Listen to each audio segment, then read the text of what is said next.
कृष्ण चैतन्य प्रभु नित्यानंद श्री अद्वैत गदाधर शिवासादि गौर भक्त वृंद। रूप सनातन भट्ट रघुनाथ श्री जीव गोपाल भट्ट दास रघुनाथ। एहि छय गोसाई कौरी चरण वंदन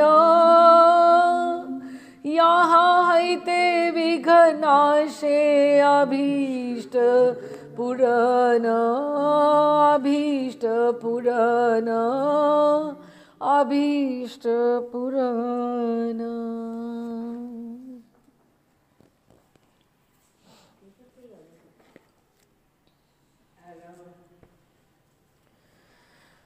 हाँ जी, तो हम लोग इस ग्रंथ के आखिरी पड़ाव पे है।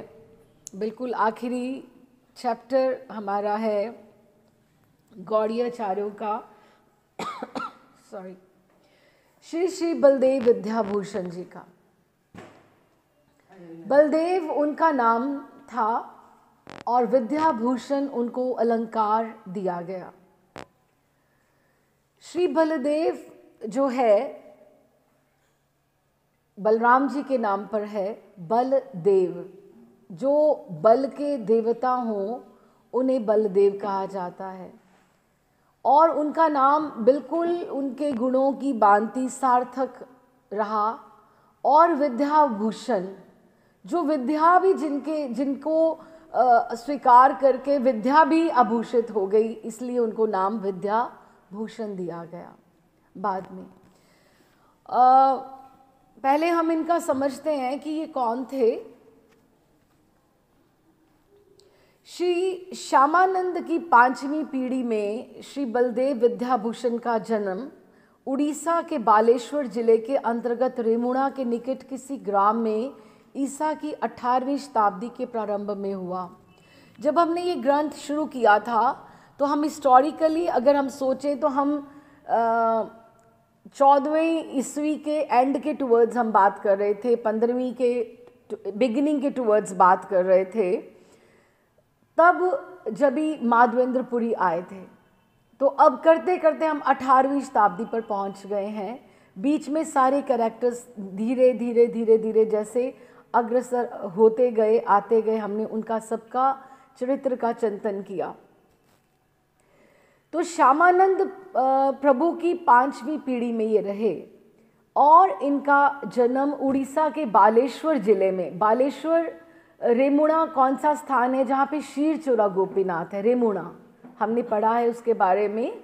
तो वहाँ पर किसी गांव में इनका 18वीं शताब्दी में के प्रारंभ में हुआ और उन्होंने रूप गोस्वामी की सत्वमाला की टीका लिखी। जो रूप गोस्वामी पाद ने ग्रंथ लिखा उसकी टीका इन्होंने लिखी। सत्वमाला जो ग्रंथ था उसकी टीका लिखी, जो 1764 में लिखी गई है। इसका अर्थ ये है कि वो वहाँ पर उस समय तक वो वहाँ पर मौजूद थे। अलंकार, न्याय, वेद, वेदांत आदि शास्त्र अध्ययन करने के पश्चात वे मध्वाचार्य के संप्रदाय के शिष्य हो गए कि छोटी उम्र में ही उन्होंने सब ज्ञान प्राप्त किया और मध्वाचार्य के संप्रदाय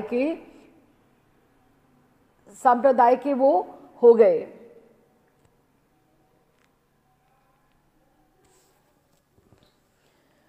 शिष्य हो गए। संन्यास ग्रहण करके श्री पुरुषोत्तम क्षेत्र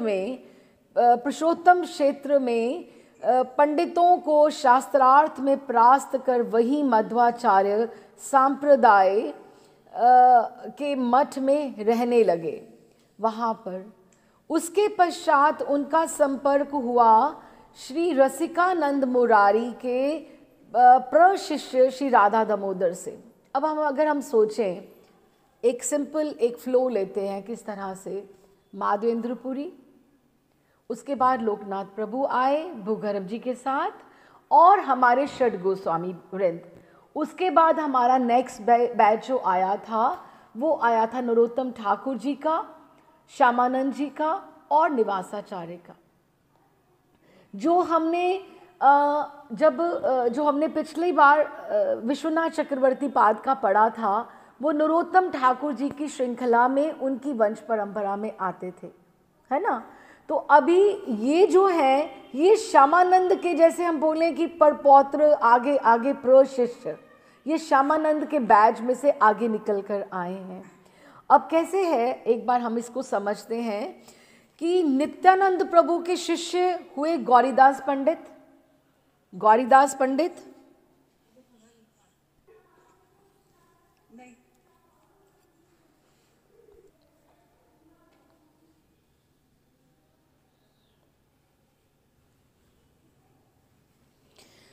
अच्छा जी, अगर हम इनकी परंपरा को एक बार समझें तो नित्यानंद प्रभु के शिष्य थे गौरीदास पंडित, जो सुबल सखा के अवतार थे, हमने पढ़ा था। तो गौरीदास पंडित के उनके शिष्य थे श्री हृदय चैतन्य, जो चैतन्य महाप्रभु जिनके हृदय में प्रवेश कर गए थे, ठीक है। और हृदय चैतन्य के शिष्य थे श्यामानंद प्रभु, ठीक है। यहाँ तक हम 3rd जनरेशन में पहुँचे। और श्यामानंद के शिष्य हुए रसिकानंद, रसिकानंद के शिष्य हुए श्री नयनानंद, और उनके शिष्य हुए श्री राधा दामोदर। और इन रसिकानंद के नयनानंद, नयनानंद के राधा दामोदर, और उनके आगे हुए बलदेव विद्याभूषण। तो ये सेम जनरेशन श्यामानंद प्रभु से आगे आ रही है। तो इस तरह से अगर अब हमने समझा कि उसके पश्चात इनका फिर इन्होंने जब ही माधवाचार्य का संन्यास इन्होंने जब ले लिया इन्होंने, तो इनका संपर्क हुआ रसिकानंद मुरारी के प्रशिष्य राधा दामोदर से, जो इनके गुरु हैं। तो उनसे इन्होंने श्री जीव गोस्वामी पाद जो ग्रंथ लिख कर गए थे, उनका इन्होंने अध्ययन शुरू किया। और उनसे षट संदर्भ का अध्ययन करके वे गौड़ीय वैष्णव धर्म से इतना आकृष्ट हो गए कि उनका शिष्यत्व ग्रहण करने को बाध्य हुए कि मुझे यही गौड़ीय में ही अग्रसर होना है।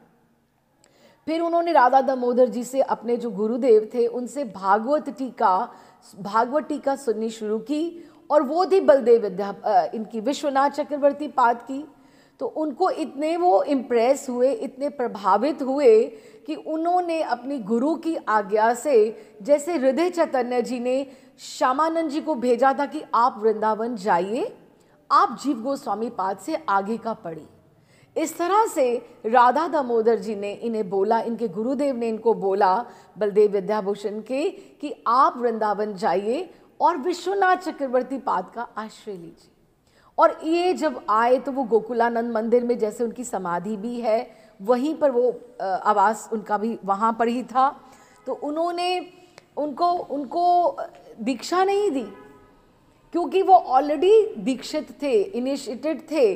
तो इसलिए उन्होंने, शिक्षा गुरु तो कई हो सकते हैं ना, तो उन्होंने उनको बोला कि उन्होंने भागवत और आगे ग्रंथ उनको सुनाने शुरू किए गोस्वामियों, क्योंकि जो रूप गोस्वामी पाद, सनातन गोस्वामी पाद, सब इतना ग्रंथ लिख कर गए हैं। जो मेन है उनकी, वो कितने ही जो ग्रंथ हैं उनकी टीका विश्वनाथ चक्रवर्ती पाद कर रहे थे। हमने पिछले बार सुना था कि वो ही स्वयं रूप गोस्वामी पाद की वाणी का अवतार रहे विश्वनाथ चक्रवर्ती पाद। तो उनका उन्होंने शिष्यत्व स्वीकार किया। दीक्षा उनकी राधा दामोदर श्यामानंद प्रभु की परंपरा से थी। तो कुछ समय के बाद बलदेव विद्याभूषण वृंदावन जाकर वहाँ पर रहने लगे विश्वनाथ चक्रवर्ती पाद के बाद, और उनसे वे श्रीमद् भागवत का अध्ययन करने लगे। अब देखिए, जो भक्त का शरीर होता है, भगवान का प्रधान साधन होता है। भगवान को उससे क्या क्या कार्य कराने हैं, और विशेषतः दीक्षा के बाद वो उनसे किस तरह से उनको आगे लेकर जाते हैं, ये पूरा का पूरा गुरुदेव की जिम्मेदारी हो जाती है। इसीलिए जो तिलक, कंठी, यही पहचान है कि हम दीक्षित हैं, हमारे गुरुदेव का हमारे ऊपर कृपा आशीष है, उनका वरद हस्त हमारे ऊपर है। उसी समय जयपुर में एक ऐतिहासिक घटना घटी जिसके कारण उनकी ख्याति गौड़ीय संप्रदाय के एक महान पंडित और आचार्य के रूप में चारों ओर फैल गई। जब से, और ये जो घटना है अगर हम सोचें पूरी की पूरी अगर हम ये सोचें तो बलदेव विद्याभूषण यहाँ पे सिर्फ 3 पेजेस ही हैं। हमें सिर्फ यही घटना समझनी है और ये घटना समझने में ही सारी की सारी पूरी की पूरी उनके कैरेक्टर की स्ट्रेंथ है कि एक घटना में पूरा का पूरा उनका चरित्र जो है गुथा हुआ है। और ये क्या घटना घटी, अब हम ये समझते हैं कि ये टाइम ऐसा था जब मुस्लिम रूलर्स ऑलरेडी इन्वेड कर रहे थे वृंदावन के ऊपर, मथुरा के ऊपर आ रहे थे, क्योंकि 18वीं शताब्दी को हम टच कर रहे हैं ऑलरेडी बलदेव विद्याभूषण के होते हुए। तो उन्होंने जब से बहुत से जो डेटीज थे, जो श्री विग्रह थे वृंदावन से, वो जयपुर जा चुके थे। जब से गोविंद देव जी औरंगजेब के अत्याचार के कारण जयपुर लेकर जाए गए थे, केवल और केवल, अब आप देखिए भक्ति विनोद ठाकुर जी ने भी कहा है, अपने ग्रंथों में भी लिखा है और बोला भी है कि Radha Raman ji is the heartbeat of Vrindavan. Gaudiya एक ही ठाकुर है राधा रमन जी, जो गोकुलानंद हैं, जो गोविंद देव जी हैं, गोपीनाथ जी हैं और सारे राधा दामोदर हैं, सब ठाकुर बाहर, राधा माधव सब बाहर चले गए। राधा रमन जो है वो धड़कन है पूरे गौड़ीय संप्रदाय की, जो वृंदावन में। हमारे लिए बड़े ही गौरव की बात है कि राधा रमन जी जो है, और एक वो प्राचीन विग्रह है और दूसरा विग्रह श्री वृंदा देवी का है, जो ब्रह्मकुंड में से रूप गोस्वामी पाद को प्राप्त हुआ और जो अभी काम्यवन में है, कामावन में है, वहाँ पर है। यही 2 प्राचीन विग्रह जो है पूरे वृंदावन में हैं। भक्ति विनोद ठाकुर जी अपने लेक्चर्स में कहा करते थे। तो उन्होंने ये सारे के सारे जो विग्रह थे वहाँ पहुँच चुके थे। तो गौड़ीय संप्रदाय के पुजारी उनकी सेवा किया करते थे, जो आगे थे उनकी वो सेवा करते थे। अच्छा, अब जो जयपुर के राजा थे जय सिंह,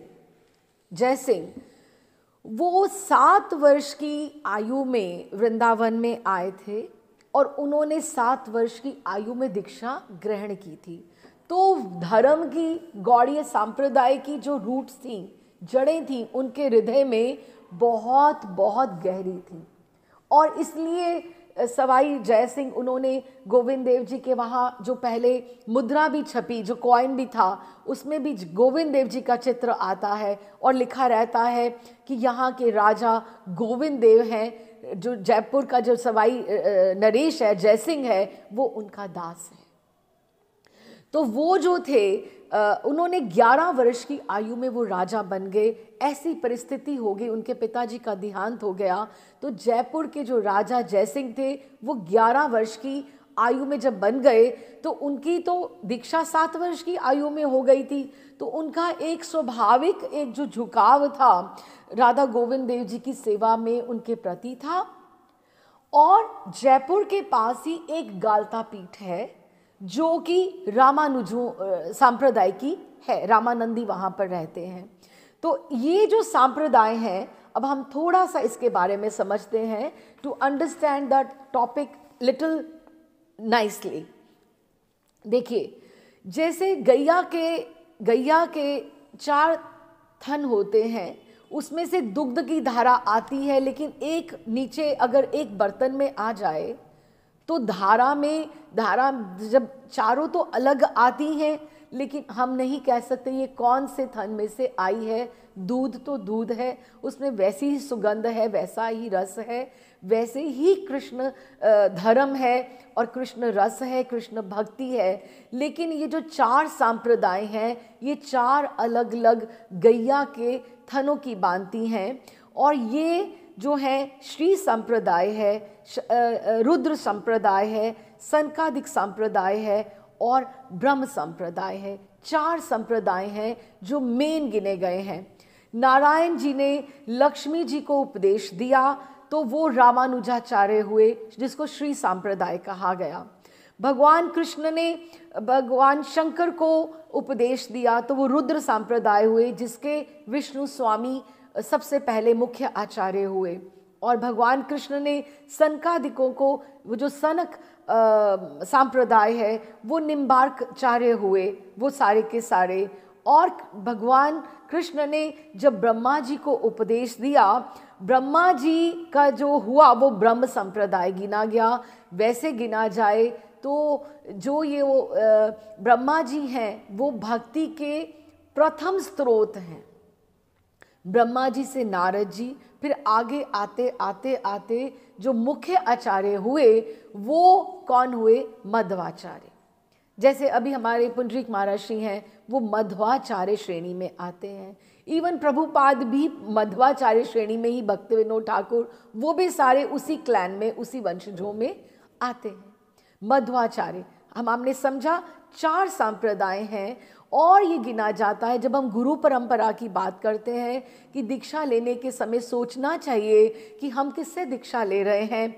यही परंपरा की बात है कि आप अगर इन संप्रदाय से अलग जाओगे तो कहते हैं कि गुरु मंत्र का इफेक्ट नहीं होता, नाम में असर जरूर है। इसलिए सांप्रदाय का महत्व है, सांप्रदाय का इसी तरह से गौरव है कि ये सांप्रदाय ही से ही चलना चाहिए।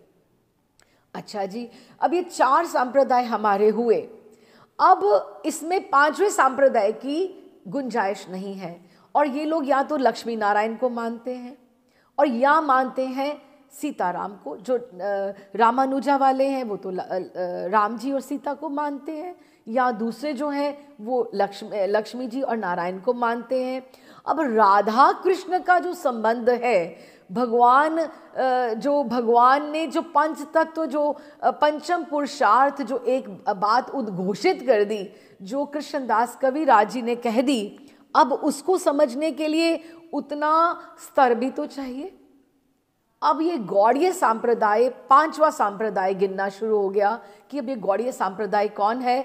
तो जो गाल्ता पीठ जो रामानुजाचार्यों के द्वारा स्थापित थी, रामानंदी बहुत अच्छे लोग हैं, उन्होंने आकर जयपुर के राजा को आकर बोला कि आपका तो मंत्र जो है वो तो उसका तो कोई अर्थ ही नहीं है, और गोविंद देव जी की जो स्थापना हो रही है, सेवा हो रही है, वो तो इस तरह से ये जो गौड़ीय संप्रदाय के ढंग से कर रहे हैं, तो ये तो गलत है।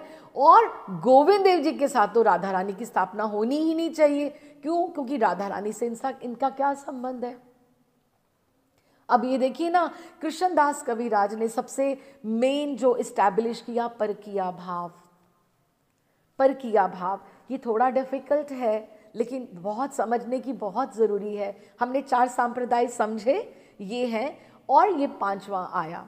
अब ये जो उन्होंने उनको ऊपर आपत्ति उठाई, तो उनकी आपत्ति इसके ऊपर थी कि आपने गलत संप्रदाय से दीक्षा ली है।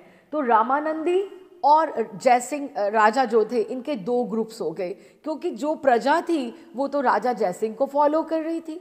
तो वो सबके मन में भ्रम उत्पन्न हो गया, और ये भ्रम का निवारण करना बहुत ही आवश्यक था वहाँ पर। अब आप देखिएगा, अब मैं धीरे धीरे कथा को आगे बढ़ा रही हूँ, आप ये देखिएगा, ये जो फ्लैग है जो माधवेंद्रपुरी के द्वारा खड़ा किया गया है, ये बलदेव विद्याभूषण जी की तरफ वो आगे कैसे ये बढ़ता है। ये जो उनका पिलर है, जो स्तंभ है, कितना उन्होंने आगे उसको बढ़ाया, ये हमें समझना पड़ेगा। तो उन्होंने 2 नहीं कई उन्होंने उनको एलिगेशंस लगाई और उसको बोला इसका निवारण होना चाहिए। सबसे बड़ी ये कहा कि गौड़ीय वैष्णव गण जो हैं वो चिर प्रसिद्ध 4 संप्रदाय के अंतर्गत आते ही नहीं हैं। इसका अर्थ तो ये हुआ कि रूप गोस्वामी पाद, सनातन गोस्वामी पाद, जिन्होंने सबने ये जो ग्रंथ लिखे हैं, इसके ऊपर क्रॉस लग जाएगा, इसको मान्यता नहीं प्रदान की जाएगी कि ये किसी भी तरह ये ग्रंथ जो है वो मान्य है ही नहीं, इनको किसी को फॉलो करना ही नहीं चाहिए। क्योंकि 4 संप्रदाय रामानुजा, माधवाचार्य, विष्णु स्वामी और निम्बार्काचार्य के, क्योंकि गौड़ीय संप्रदाय या चैतन्य संप्रदाय का नाम का संप्रदाय ही कोई नहीं है और असंप्रदायी लोग गोविंद देव जी की सेवा के अधिकारी हो ही नहीं सकते, कि वो हो ही नहीं सकते। अच्छा, अब दूसरा उन्होंने जो एलिगेशन उनके ऊपर लगाया, गौड़ीय पुजारी मंदिर की सेवा में गोविंद को नारायण की अपेक्षा अधिक प्रधानता देते हैं, क्योंकि हमारे हिसाब से जो भगवान नारायण हैं वो ठाकुर जी भगवान कृष्ण की ही आगे एक्सपेंशन है, उनसे आगे बढ़े हुए हैं, उनका ही चतुर्व्यूह है, जिस तरह से हम बोले। लेकिन उन्होंने क्योंकि वहाँ पर हम पहले गोविंद देव जी की आरती करते हैं और नारायण को गोविंद का अंश मानते हैं। अगर हमारे सामने नारायण और गोविंद आ जाएं तो हम गोविंद को पहले दर्शन करेंगे, नारायण भगवान के नहीं करेंगे। ठीक है ना? आरती करते हैं, नारायण को गोविंद का अंश मानकर उनकी आरती गोविंद की आरती के पीछे करते हैं, जो कि शास्त्र विरुद्ध है। अब रामानंदियों के हिसाब से तो ये बात ठीक है, क्योंकि वो तो लक्ष्मी नारायण को मानते हैं। और हमने यहाँ बात आ गई गोविंद देव जी की, भगवान कृष्ण और राधा रानी की। और तीसरी बात आ गई कि राधा रानी का विग्रह तो इनके साथ होना ही नहीं चाहिए। इसका मतलब ये कितना बड़ा क्वेश्चन आ गया। पूरे गोस्वामियों ने जो इतना परिश्रम करा, ये पूरा का पूरा ग्रंथ जिनके गान में, महिमा गान में लगा हुआ है, वो गाते गाते हम थक नहीं गए। लेकिन अब आप सोचिए, ये हम सोचें कि इतने ग्रंथ जो लिखे गए वो जीरो हो गए, लेकिन अब इसका क्या होगा? हाँ, तो उन्होंने जयपुर महाराज ने इन प्रश्नों पर विचार करने के लिए शास्त्रों की पंडितों की सभा बुलाई और उन्होंने घोषित किया कि यदि गौड़ीय संप्रदाय के पंडित अपना सांप्रदायी होना शास्त्र प्रमाण आदि सिद्ध नहीं कर पाते तो उन्हें जयपुर और वृंदावन के सभी मंदिरों की सेवा से च्युत कर दिया जाएगा। उनकी सेवा से च्युत कर दिया जाएगा कि गोविंद देव जी की सेवा रामानंदी अपने पास ले लेंगे, गौड़ीय संप्रदाय उनको नहीं कर सकते हैं। आप समझ रहे हैं? Am I clear? Okay, now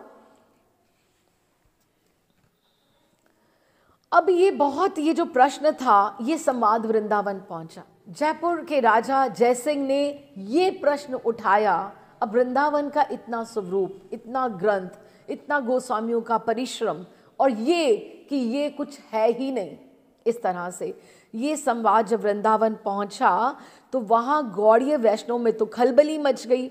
सबने मिलकर विश्वनाथ चक्रवर्ती पाद से जयपुर जाकर इस संकट आपन्न स्थिति से उनकी रक्षा के लिए प्रार्थना की कि आप तो चक्रवर्ती हैं, विश्वनाथ हैं, आपको जाकर आगे सब संभालना पड़ेगा।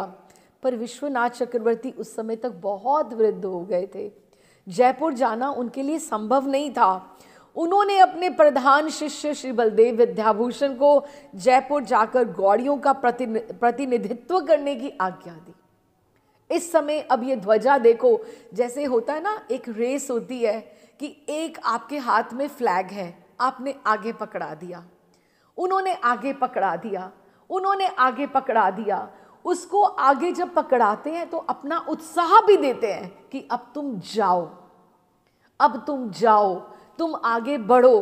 कि जब गुरु आज्ञा देता है तो गुरु अपनी कृपा को साथ आगे देता है कि अब तुम जाओ। प्रभुपाद को आज्ञा दी, अगर गुरु ने कि तुम विदेश जाओ, तुम नाम प्रचार करो, तो वो अकेले नहीं गए, उनकी गुरु की कृपा उनके साथ चली, उनके साथ चली। इस तरह से विश्वनाथ चक्रवर्ती पाद ने कहा, आज पूरे के पूरे उसके ऊपर क्वेश्चन मार्क है कि तुम्हें आगे बढ़ना पड़ेगा। बहुत छोटी सी आयु है, बलदेव विद्याभूषण की कोई आयु ही नहीं, बहुत वो नवयुवक हैं। तो अब उनको, जब विश्वनाथ चक्रवर्ती वृद्ध थे, उन्होंने जयपुर उनके लिए संभव नहीं था जाना, उन्होंने उन्हें आज्ञा दी विद्याभूषण उनको जाने की। और जयपुर में सभा स्थल में विचार आरंभ हुआ।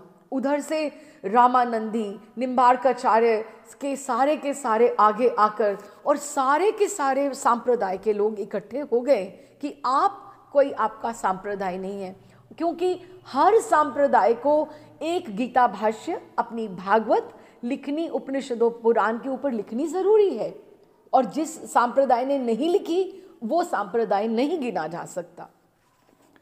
तो उन्होंने, जब जयपुर वालों ने, जयपुर के पास वहाँ पे वो गए, जयपुर में सभा हुई, तो उन्होंने, बलदेव विद्याभूषण ने निधड़क होकर पंडितों को परास्त कर दिया। पंडितों ने कहा, जहाँ तक आपके सिद्धांत का संबंध है वह यथार्थ है, पर चैतन्य संप्रदाय तो एक स्वतंत्र संप्रदाय है ही नहीं। आपने कैसे सोच लिया कि वो एक अलग संप्रदाय है? वो उनके गुरु कौन है? ईश्वरपुरी हैं चैतन्य महाप्रभु के। उनके गुरु कौन है?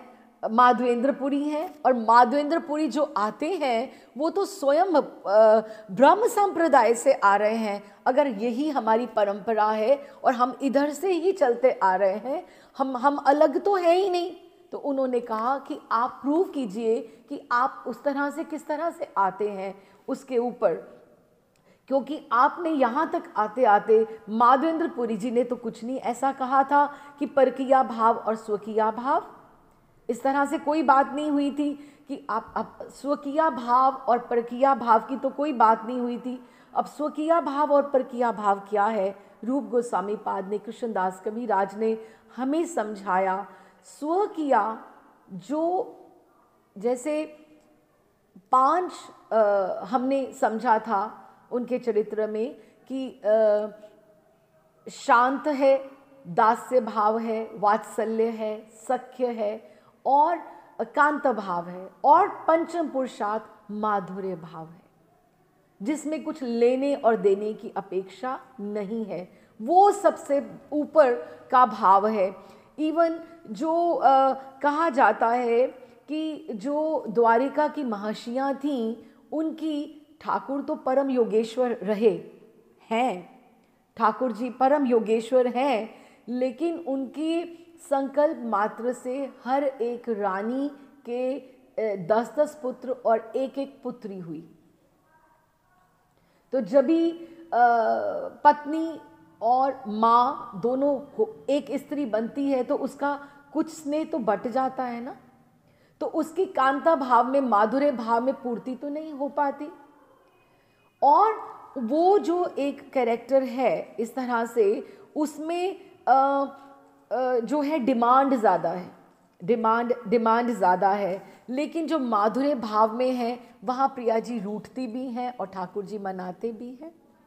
वो एक ऐसा रिश्ता है जिसमें पूरा का पूरा करके रसिक शेखर भगवान श्याम सुंदर को ये लगता है कि मैं प्रिया जी के लिए कुछ कर ही नहीं पाया, कोई एहसान ही नहीं है किसी बात का। और प्रिया जी भी करके, सब कुछ करके, अपना पूर्ण समर्पण करके भी उनको लगता है कि मैं ठाकुर जी को तृप्त नहीं कर पाई, मैं कुछ और कर पाती। और वो पूरी की पूरी सखियों के व्यू से, मंजरियों के व्यू से ठाकुर जी के हर रस की पुष्टि भी करती हैं। वो परकीया भाव है, उसमें वो रूठती मनती भी हैं रस के लिए, वृद्धि के लिए। और वो जो परकीया भाव है वही सर्वश्रेष्ठ है, क्योंकि ये जो संबंध हैं, ये जो सारे के सारे, सीधी सी बात है, ये बहुत सुंदर कहा गया है कि जो मेन लक्ष्य है हमारे जीवन का, देखिए जो माता पिता हैं हमें संस्कार देते हैं, हमारे संस्कार देते हैं और हमारे मार्गदर्शक हो सकते हैं, हमारे प्रेरक हो सकते हैं, लेकिन वो हमारे साथ नहीं चल सकते। माता पिता, आप समझिएगा बात को, हमारे प्रेरक हो सकते हैं, मार्गदर्शक हो सकते हैं, लेकिन वो हमारे साथ नहीं चल सकते। सबकी यात्रा अपनी अपनी इंडिविजुअल है और हमें हर एक के ऊपर अकेले और अकेले ही चलना है। और ये संबंध क्या है? ये संबंध सारे के सारे कांटे हैं। It's very difficult to digest these words, बहुत मुश्किल होती है सोचने में, लेकिन ये संबंध कांटे हैं। अगर अगर आप उनमें मोह ममता करोगे तो वो कहेंगे अगर आप हमसे प्रेम करोगे तो हम आपको और चुभाएंगे, हम आपको चुभा चुभा कर आपको आगे आपके रास्ते के ऊपर बढ़ाने के लिए और प्रेरित करेंगे। ये जो संबंध है वो कांटे ही चुभाते हैं, और इसीलिए कोई अगर साथी इसके ऊपर रास्ते के ऊपर, क्योंकि ये आपकी अकेले की यात्रा है, अगर कोई मिल जाए तो बहुत अच्छा, नहीं मिले तो और अच्छा। इसीलिए ऐसा सोचकर आगे संबंधों से हमें कोई लेना देना नहीं है, वो हमारे कर्म और प्रारब्ध के हिसाब से हमारे साथ जुड़े हुए हैं। अपने आप को पहचान कर उन कांटों से हमें कुछ लेना देना नहीं है। वो कांटे हैं, बिल्कुल कांटे हैं, और हमें उसके आगे, क्योंकि ये जो रिश्ते हैं शांत भाव में, सख्य भाव में, वात्सल्य भाव में, अगर हम अपने ऊपर सारे लेकर जाएं तो ये हमें दुख ही दुख देंगे, किसी ना किसी भाव से दुख ही दुख देंगे। तो इसीलिए जो परकीया भाव है ठाकुर जी के साथ, वो कोई ऐसा, क्योंकि वो जो स्वकीय भाव है उसमें रिश्ते जो होते हैं वो टेकन फॉर ग्रांटेड हो जाते हैं, लेकिन जब भी इंसान प्रेम की स्थिति में होता है वो one tries to improve one's best, कि मैं सबसे अच्छा करके पाऊँ, सबसे अच्छा कर पाऊँ, क्योंकि वो मेरे से, वो मेरा प्रेमी है, वो मेरा प्रियतम है, क्योंकि पति प्रियतम नहीं हो सकता है ना। तो वो जो परकीया भाव का वो जो पुष्टि है वो इसी में है कि वो प्रेम सर्वोपरि है, उसमें अधिकार भी नहीं है।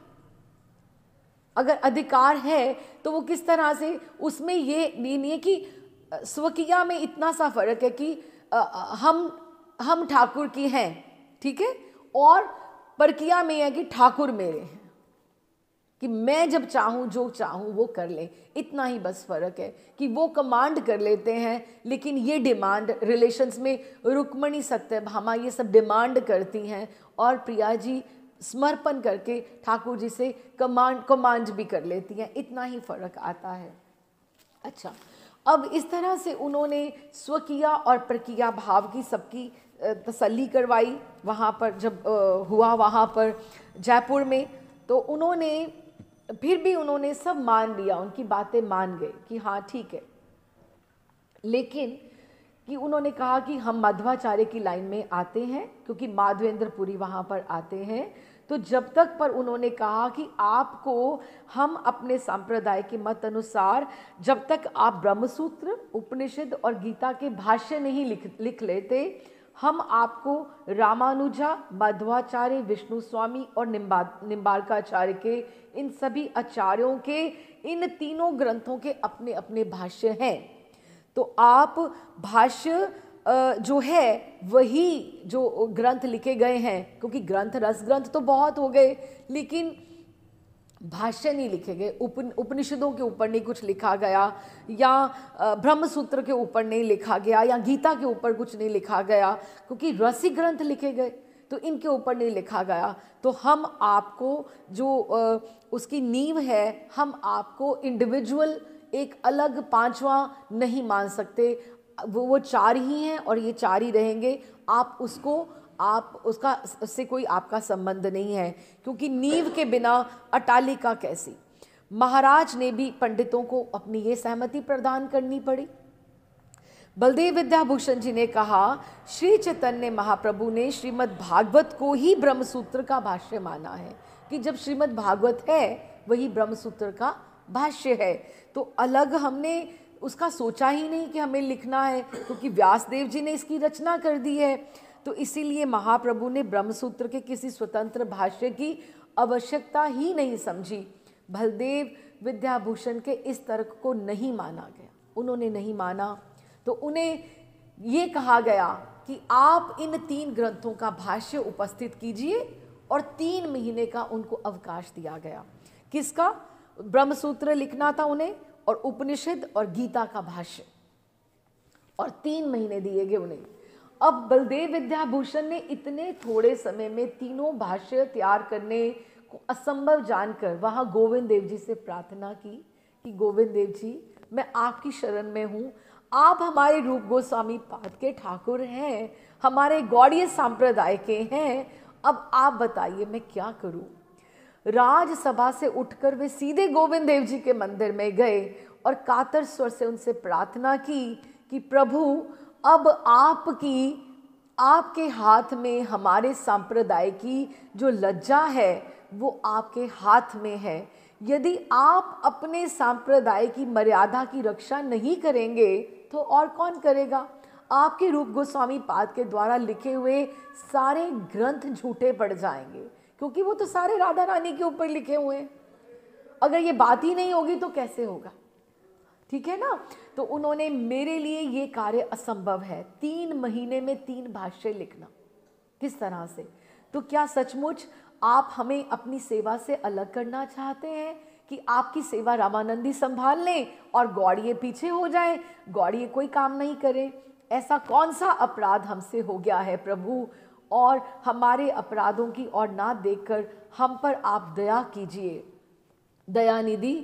तो रात्रि में गोविंद देव ने स्वप्न में कहा, बलदेव चिंता ना करो, भाष्य प्रणयन करो, मैं हूं, मैं तुम्हारी सहायता करूंगा।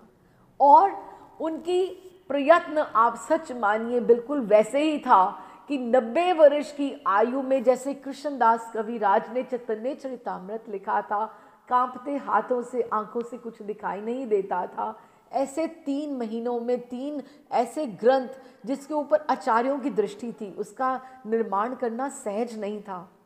गोविंद देव के आदेश अनुसार, क्योंकि एफर्टलेस सब कुछ उनके ऊपर छोड़ दिया। और ये जब सेवा होती है ना, सेवा कभी थकाने वाली नहीं होती है। जो हम काम करते हैं ना, काम हमें एग्जॉस्ट करता है हमें। और आप सच मानिए, हम कभी सोचें कि सेवा बड़ी है या साधन बड़ा है।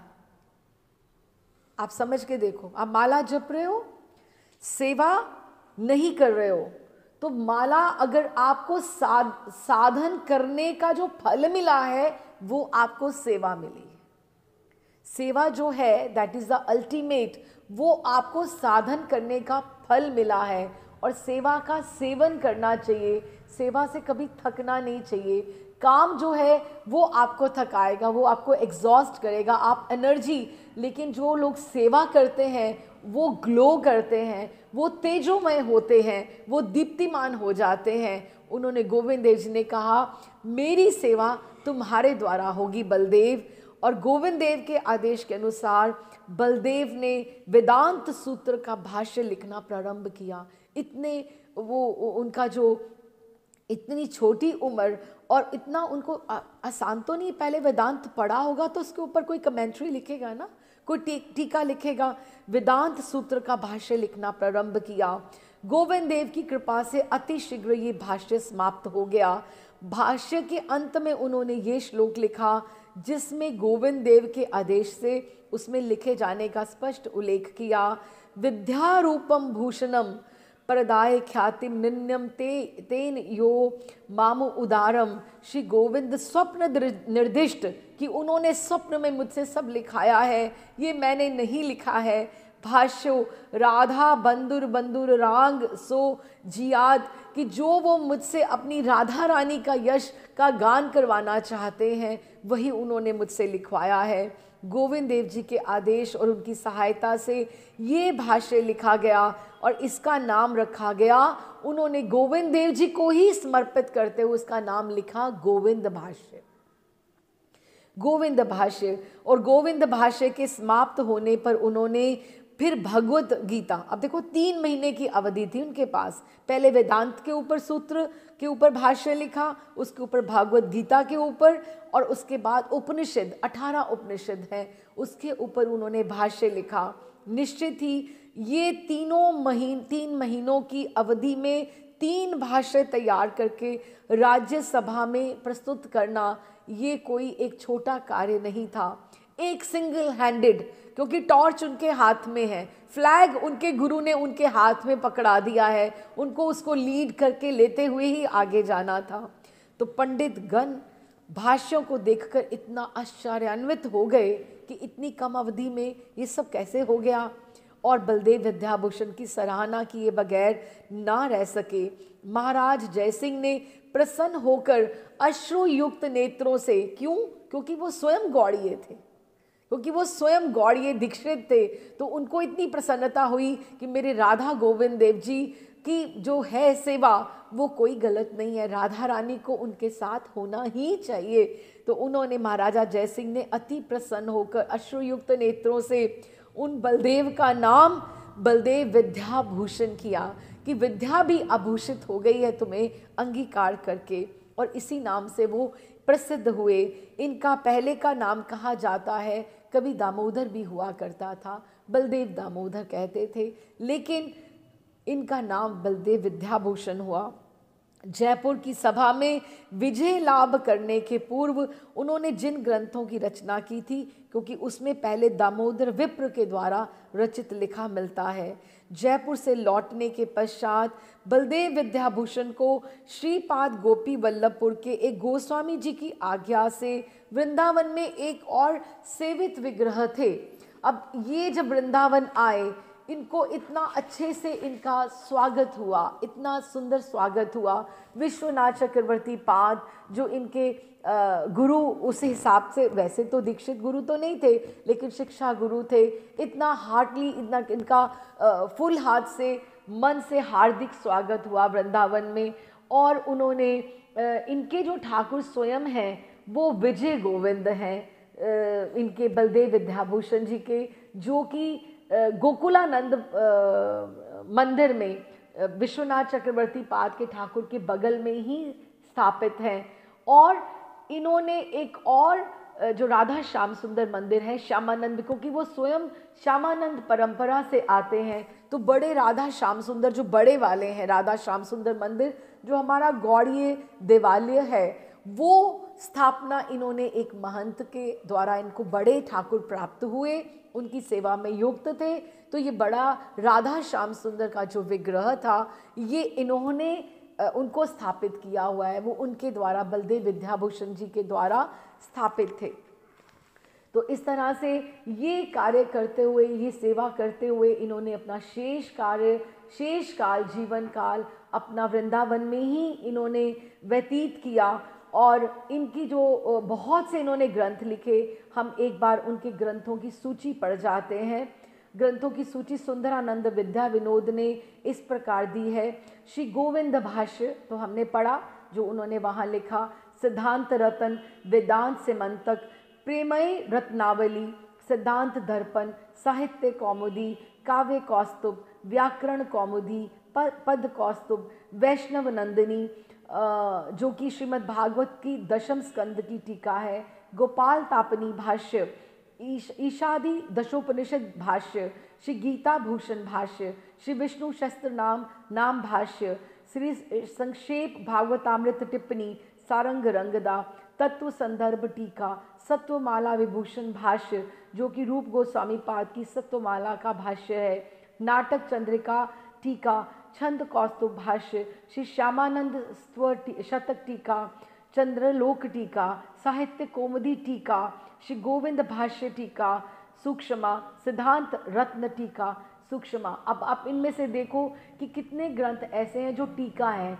These are the commentaries on Goswami granth. तो इतना जो लिस्ट है, ये 24 ग्रंथों की जो लिस्ट मिलती है, 24 के लिए एक एक साल भी लगाया हो तो क्या पता, मतलब कितना उन्होंने काम किया और किस तरह से ये सारा किया। और एक और सुंदर बात, शायद आप लोगों को पता हो, लेकिन मैं फिर से उसको I would like to, Prabhupada ji की जो गीता है, जो वर्ल्ड वाइडली मोस्ट पॉपुलर, जो प्रभुपाद की, उन्होंने बलदेव विद्याभूषण जी को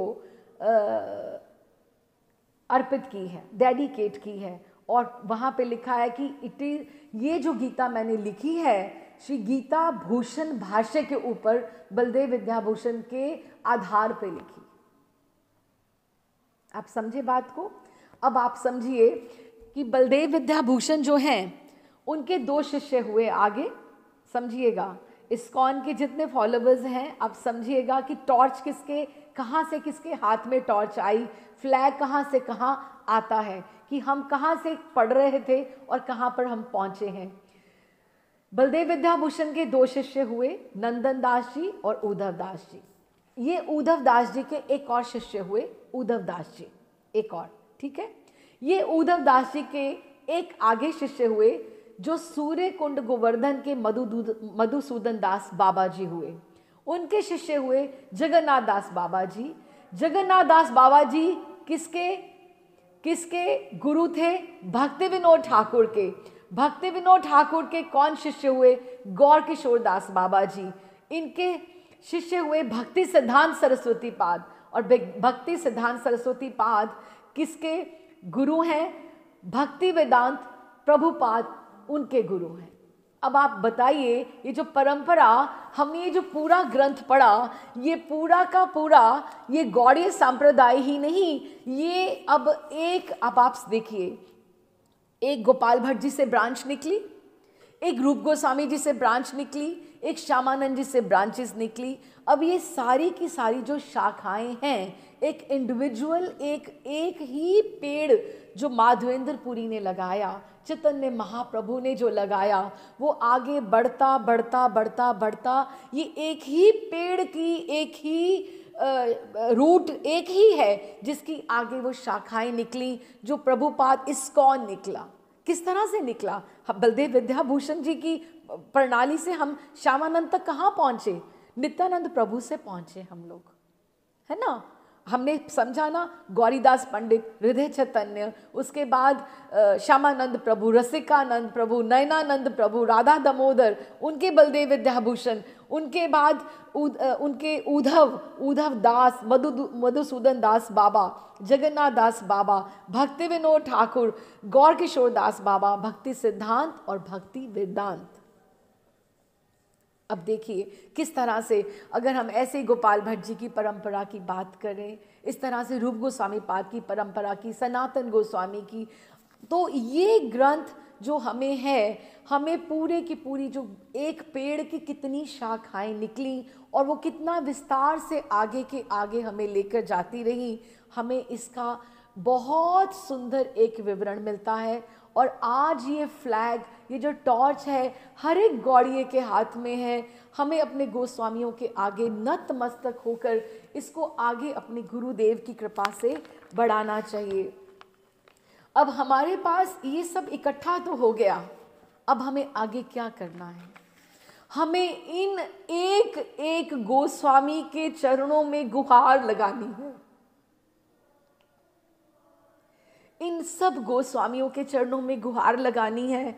हम बलदेव विद्याभूषण जी तक नहीं पहुंच सकते जब तक हम माधवेंद्र पुरी को प्रणाम नहीं करेंगे। आप बड़ों को आप जब तक साथ लेकर नहीं चलोगे, आप रूप गोस्वामी पाद को जब तक साथ लेकर नहीं चलोगे, गोपाल भट्ट जी को नहीं साथ लेकर चलोगे, आप बलदेव विद्याभूषण जी तक कहाँ पहुँचोगे? नहीं हम पहुँच सकते। और ये वो शख्स हैं, ये वो अंतरंग पार्षद हैं जिन्होंने ये सब दर्शन वृंदावन में किया है और हमें हाथ पकड़कर करा सकते हैं। इनकी जो भजन स्थलियाँ हैं, इनकी जो समाधियाँ हैं, इनके विग्रह जो हैं, वो सब दिव्य हैं, वो सब चिन्हमय हैं। इनको पढ़ने का, इनको आत्मसात करने का, ये हमारे सब बड़े हैं, हमारे जो हैं ये बड़े हैं हमारे धर्म में। तो हमें इनके ग्रंथों की सूची, कभी कोई पूछता है ना कि कौन सा ग्रंथ पढ़ना चाहिए, आप कोई भी ग्रंथ, एक ना एक ग्रंथ देखिए, एक पारिवारिक रूप से ग्रंथ परिवार में लगा हुआ होना चाहिए, और एक आपकी पर्सनल अपनी रीडिंग के लिए एक ग्रंथ आपके पास हमेशा होना चाहिए। एक लगा ही होना चाहिए ग्रंथ कि जो आप 1, 2, 3 पन्ने आप रोज़ पढ़ सकें, थोड़ा थोड़ा आप आगे आगे स्पिरिचुअली प्रोग्रेस कर सकें। तो अब ये जो ब्रांचेस सारी की सारी निकली, इतने ग्रंथों का अंबार है, तो इन ग्रंथों का सेवन करना चाहिए। और हमारा ये जो प्रयास था, ये एक ऐसा ही प्रयास है जैसे एक बौने का, एक ड्वार्फ का एक चांद को पकड़ने का है। हम इनके गोस्वामियों के चरित्र का, हमने महिमा का, हमने गान किया, आप सब उसके लिसनर्स बने, ऑडियंस बने, मुझसे जो हो पाया मेरे गुरुदेव की कृपा से, आज उन्हीं को मैं समर्पित करते हुए, उन्हीं की कृपा से जो भी गान कर पाई, तो उनके चरणों में समर्पण करते हुए, तो उन्होंने एक मेरा एक छोटा सा एक प्रयास था, किसी के भी हृदय में भक्ति अगर जगा पाए तो यही मेरे मन का एक बहुत बड़ा, मेरा एक संतुष्टि होगी मेरे मन को, हृदय को, कि कुछ थोड़ा सा मैं भक्ति का किसी के मन में अगर बीज का आरोपण कर पाई तो। लेकिन सबसे बड़ी बात कि ये गोस्वामी जो हैं, इन्होंने कभी भी, इन्होंने कोई ऐसा आचार्य नहीं जिन्होंने अपनी सुख सुविधा को त्याग कर आगे नहीं बढ़ पाया। उन्होंने अपनी जर्नी अगर कंप्लीट की, अगर वो आगे बढ़े, तो वो इसीलिए कि उन्होंने वैराग्य और भक्ति को साथ रखते हुए वो इस रास्ते पर आगे बढ़े, और हमने उन्हीं के बताए हुए रास्तों के ऊपर आगे बढ़ना है। जब हम बात करते हैं परली पार की बात करते हैं, जहाँ विराजे राधा रानी, अलबेली सरकार, कन्हैया ले चल परली पार। अब ये जो हम परली पार की बात करते हैं, ये परली पार क्या है? ये यमुना जी की परली पार नहीं है। ये परली पार वो प्लेटफॉर्म है जो हमें गुरुदेव हाथ पकड़कर हमें लेकर जाएंगे, जो गुरुदेव हमें हाथ पकड़कर लेकर जाएंगे। और कहाँ तक लेकर जाएंगे? क्योंकि ठाकुर तक उनकी पहुँच है, और एक बार हम ठाकुर तक पहुँच गए तो हमारे लिए ठाकुर तक पहुँचने के बाद राधा रानी को प्राप्त करना कठिन नहीं है, और वहाँ तक हमें गुरुदेव ही लेकर जाएंगे। और अगर हम ये सोचें, आप सोच के देख लीजिएगा, आपका समाज, आपके रिश्तेदार, आपकी व्यवहारिकताएं वो इस पार हैं, और हम कौन से युग की बात कर रहे हैं, हम कौन से युग की बात कर रहे हैं, हम कौन से जगत की बात कर रहे हैं, हम गोस्वामियों के जगत की बात कर रहे हैं, हम दिव्य वृंदावन की बात कर रहे हैं, जो परली पार की बातें हैं। हमारी बातें भोग, प्रसाद, अमनिया, सेवा, ये जगत को नहीं समझने आने वाला। ये परली पार की बातें हैं।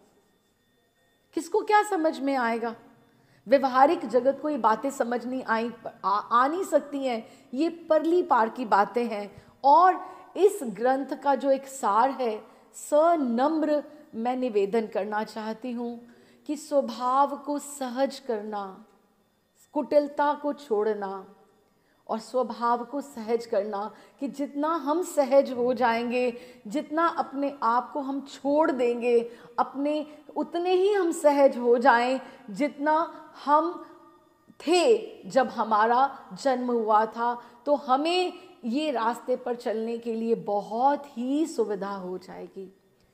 हमें अपने स्वभाव को बहुत इंट्रोस्पेक्शन करने की ज़रूरत है, एनालिसिस करने की ज़रूरत है, अपने आप को संभालने की ज़रूरत है, हमें अपने आप पर कृपा करने की ज़रूरत है कि हम यहाँ तक पहुँच गए हैं। इतने बड़े इष्ट का आश्रय मिल गया है, इतने बड़े गुरुदेव का आश्रय मिल गया है, हमें वृंदावन का रास्ता पता है, हमें ये ग्रंथों का, गोस्वामियों का आश्रय पता है, तो हम क्या आगे चल पाएंगे?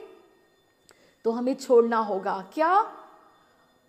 एकदम से कि जैसे दोष दृष्टि, किसी के हम दोष ना देखें, वो ऐसा करता है, वो ऐसा करता है, उसने ऐसा किया, मात्सर्य भाव नहीं लेकर आए अपने मन में कि हम किस तरह से भी किसी से ईर्ष्या भाव नहीं लेकर आए कि हमने किसी के बारे में भी कोई भी हमने बात सोचनी है कि अच्छा वो मेरे से आगे इस तरह से बढ़ गया। नहीं तो घर हो या आश्रम हो या मठ हो, वहाँ तक पहुँचकर भी हम गिर सकते हैं, हम पतित हो सकते हैं। ज़रा सी मात्सर्य की भावना आ गई। कहने को अभी समय कम है, नहीं तो मैं कितने ही आपको दृष्टांत बता दूं कि इंसान कितना आगे बढ़ गया, लेकिन ईर्ष्या, कंपटीशन की भावना ने क्या किसको नहीं गिरा दिया। फिर मात्सर्य, क्रोध, अदोष दृष्टि, जैसे ऐसी दृष्टि हो जाए कि किसी में दोष नहीं दिखे। हर एक को, हर एक जीव में ठाकुर ही किस रूप में आपके पास आ रहे हैं। और देखिए, संबंध तो हमने समझ लिया कि ये कांटे हैं हमारे इर्द गिर्द जो लगाए हैं, हमें स्वभाव उनका हम बदल नहीं सकते, हमें उनको संभालते हुए उसके बीच में से ही निकलना पड़ेगा, अपने कर्म और प्रारब्ध को भोगते हुए। लेकिन अपने स्वभाव को तो हम बदल सकते हैं ना, ये जिम्मेदारी तो हमारी ही है। तो इस तरह से, और ये हमारी वाइब्रेशंस हैं, ये हमारी वाइब्स हैं जो हम अपने स्वभाव के साथ कहीं भी, ये हमारा ऑरा है जो हम कहीं भी कैरी करते हैं। जैसे हम सोचें, मुझे उसके साथ बड़ा कंफर्टेबल फील होता है, I get along with him और हर। वाई? क्यों?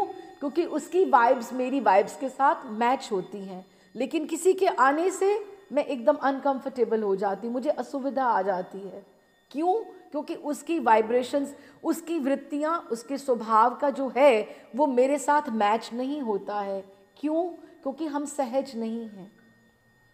सहज होना, अपना स्वभाव, ये अगर हम होकर चलेंगे, फिर हम अपने गुरु का आश्रय, अपने ग्रंथों का, अपने स्वभाव को एक फोकस करके हम आगे बढ़ेंगे। सरल सहज, एक हमें इतना सुंदर एक आगे मैदान मिल रहा है हमें भागने के लिए और हमें दौड़ने के लिए। टॉर्च हमारे हाथ में है और हमारे हाथ में झंडा है, हमारे गुरुदेव की कृपा का, भजन की माला है।